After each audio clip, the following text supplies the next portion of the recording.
आज की वीडियो में हम करेंगे क्लास 10th की एक्सरसाइज 7.2 का क्वेश्चन नंबर 3, 4 और 5। क्वेश्चन नंबर 3 बहुत ही ज्यादा लेंथी है, हम इसे रीड नहीं कर रहे, डायरेक्ट क्वेश्चन समझ लेते हैं। एक स्कूल गार्डन है रेक्टेंगुलर शेप का ABCD, जिसमें 1-1 मीटर की दूरी पे ना चॉक पाउडर से लाइन ड्रॉ की गई है। उसके बाद ये AD के डिस्टेंस की साइड ना 100 फ्लावर पॉट्स अरेंज किए गए हैं 1-1 मीटर की दूरी पे। अब आगे क्या कह रहा है हमसे क्वेश्चन में, Niharika runs 1/4 of the distance AD। Niharika ने AD का कितना डिस्टेंस कवर किया है? 1/4। कौन सी लाइन से? सेकंड लाइन से और ग्रीन फ्लैग लेके। उसके बाद प्रीत रन्स 1/5। प्रीत ने कितना डिस्टेंस कवर किया है? 1/5 कवर किया है AD का। कौन सी लाइन से? 8th लाइन से। और कौन सा फ्लैग ले रखा है? रेड फ्लैग ले रखा है। हमें क्या फाइंड करना है? इन दोनों के बीच का डिस्टेंस फाइंड करना है। उसके बाद हमें क्या फाइंड करना है? If Rashmi has to the post blue flag. अब रश्मि जो है वो अपना ब्लू फ्लैग लगाना चाहती है इन दोनों के डिस्टेंस के बीच में, तो रश्मि अपना फ्लैग कहाँ पे लगाएगी? सबसे पहले हमें क्या फाइंड करना है? इन दोनों के बीच का डिस्टेंस फाइंड करना है। अब डिस्टेंस फाइंड करने के लिए इनके कोऑर्डिनेट्स फाइंड कर लेते हैं। निहारिका ने AD का कितना डिस्टेंस कवर किया है? 1/4। दैट मीन्स 100 मीटर का 1/4 निकालना पड़ेगा। तो निहारिका कवर्ड डिस्टेंस 100 मीटर का कितना निकालना है? 1/4 निकालना है। तो इसे डिवाइड करेंगे तो हमारा कितना आ जाएगा? 4 2 ज़ा 8, 2 बच गया, 4 5 ज़ा 20, तो 25 मीटर। उसके बाद यहाँ से वो कौन सी लाइन पे है? सेकंड लाइन पे है, तो एक्स वाली लाइन पे वो सेकंड लाइन पे, तो इसके कोऑर्डिनेट क्या हो जाएंगे? 2,25। अब उसके बाद प्रीत ने कितना डिस्टेंस कवर किया है? 1/5। तो प्रीत का डिस्टेंस निकाल लेते हैं। प्रीत कवर्ड डिस्टेंस, प्रीत कवर्ड डिस्टेंस, प्रीत ने कितना डिस्टेंस कवर किया है? 100 मीटर का 1/5। तो 100 मीटर का 1/5 कितना आ जाएगा? 20। तो प्रीत के कोऑर्डिनेट क्या हो जाएंगे? यहाँ से वो 8th लाइन पे है, दैट मीन्स x का 8 है, और यहाँ से कितना डिस्टेंस कवर किया है? 20 मीटर। तो 8,20। इस पॉइंट के कोऑर्डिनेट क्या हो जाएंगे? 8,20। अब निहारिका जहाँ पे है उसे हम A पॉइंट लेट कर लेते हैं, और प्रीत जहाँ पे है उसे B पॉइंट लेट कर लेते हैं। इनके हमने कोऑर्डिनेट फाइंड कर लिया। अब इनका डिस्टेंस फाइंड करेंगे तो हमारे पास डिस्टेंस फॉर्मूला क्या होता है? x2 माइनस x1 की whole square plus y2 minus y1 की होल स्क्वायर। हम AB का डिस्टेंस निकाल रहे हैं, तो हमारी x2 की वैल्यू क्या हो जाएगी? x2 माइनस x1, तो 8 माइनस 2 की whole square plus y2 minus y1, तो 20 माइनस 25 की होल स्क्वायर। अब आगे सिंप्लीफाई करेंगे। 8 में से 2 माइनस होएगा 6 की स्क्वायर, और 25 में से 20 माइनस करेंगे तो -5 की स्क्वायर।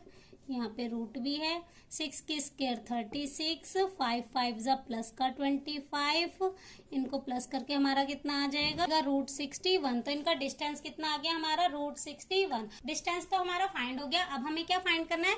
रश्मि अपना ब्लू फ्लैग लगाना चाहती है इन दोनों के डिस्टेंस के बीच में। तो हमारे पास मिड पॉइंट सेक्शन फॉर्मूला होता है x1 plus x2/2, y1 plus y2/2।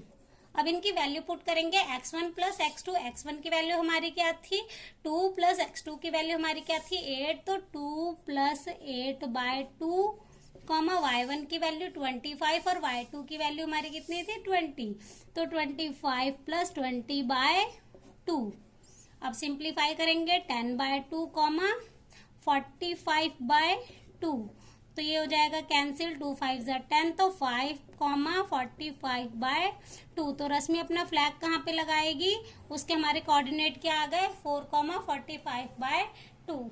तो क्वेश्चन नंबर 3 हमारा कंप्लीट हो गया। अब नेक्स्ट क्वेश्चन नंबर 4 है, find the ratio in which the line segment joining the points of -3, 10 and 6, -8 is divided by -1, 6। इस question में हमारे पास एक लाइन सेगमेंट है जिसे हमने क्या लेट कर लिया? A एंड B लेट कर लिया। इसके हमें कोऑर्डिनेट दे रखे हैं। उसके बाद जो पॉइंट डिवाइड कर रहा है ना, उसको हमने C लेट कर लिया। उसके कोऑर्डिनेट क्या दे रखे हैं? -1, 6। हमें क्या फाइंड करनी है? रेशो फाइंड करनी है। तो रेशो को हमने क्या लेट कर लिया? K:1। अब हमारे पास कोऑर्डिनेट फाइंड करने के लिए फॉर्मूला होता है, section formula m1x2 plus m2x1 by m1 plus m2। अब हमें इसकी वैल्यू दे रखी है -1, और y कोऑर्डिनेट फाइंड करने के लिए होता है m1y2 plus m2y1, m1 plus m2। अब हमें इनकी वैल्यू दे रखी है, तो यहाँ पे हम वैल्यू पुट करेंगे। m1 की वैल्यू हमारी क्या हो जाएगी? k, और m2 की वैल्यू 1, तो k इंटू x2 की वैल्यू हमारी क्या हो जाएगी? 6, प्लस m2 की वैल्यू हमारी क्या है? 1 इंटू x1 की वैल्यू माइनस का 3 divide by m1 plus m2, तो k प्लस 1, इसकी वैल्यू हमें क्या दे रखी है -1। उसके बाद m1 की वैल्यू k इंटू y2 की वैल्यू हमारी क्या है माइनस का 8 प्लस m2 की वैल्यू हमारी कितनी है 1 इंटू y1 की value 10 divide by m1 plus m2, तो k प्लस 1, इसकी वैल्यू हमें कितनी दे रखी है 6, तो इक्वल टू में क्या आ जाएगा 6। अब हम सिर्फ इस साइड को सॉल्व कर रहे हैं, 8 1 जा 8 k माइनस का आ जाएगा, 10 1 जा 10 प्लस का 10 k प्लस 1 इक्वल टू 6। अब क्रॉस मल्टीप्लाई करेंगे तो ये हमारा आ जाएगा 6k plus 6 equal to minus का 8k प्लस 10।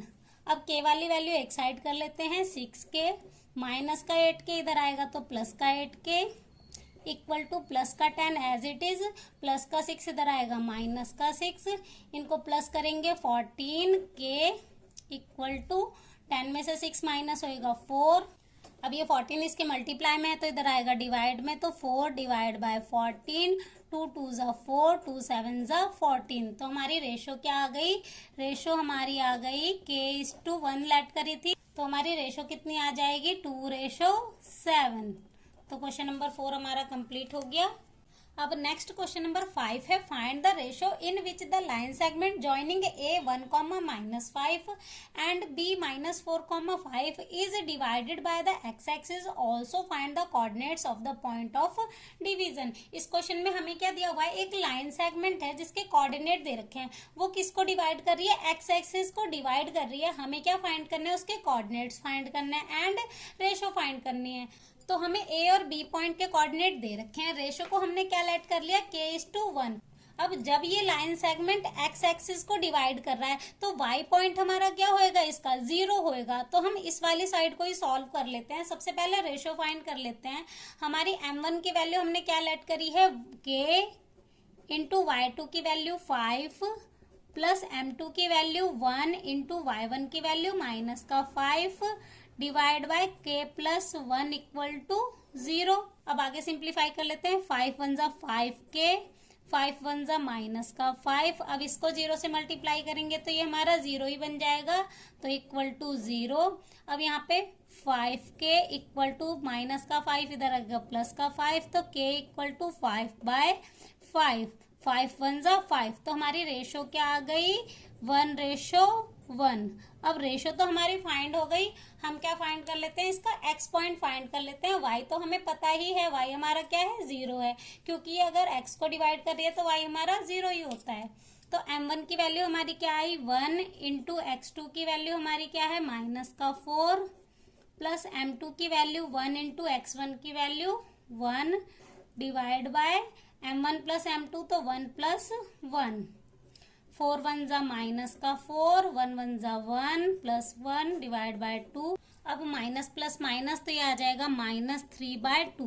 तो इस पॉइंट को हम P लेट कर लेते हैं, तो हमारे P पॉइंट के कोऑर्डिनेट क्या आ गए -3/2, y की वैल्यू क्या थी 0। तो कोऑर्डिनेट हमारे क्या आ गए -3/2, 0 एंड रेशो हमारी क्या आई थी 1:1। तो क्वेश्चन नंबर 5 यहीं पे हमारा कंप्लीट हो गया। इसके आगे के क्वेश्चन करेंगे नेक्स्ट वीडियो में।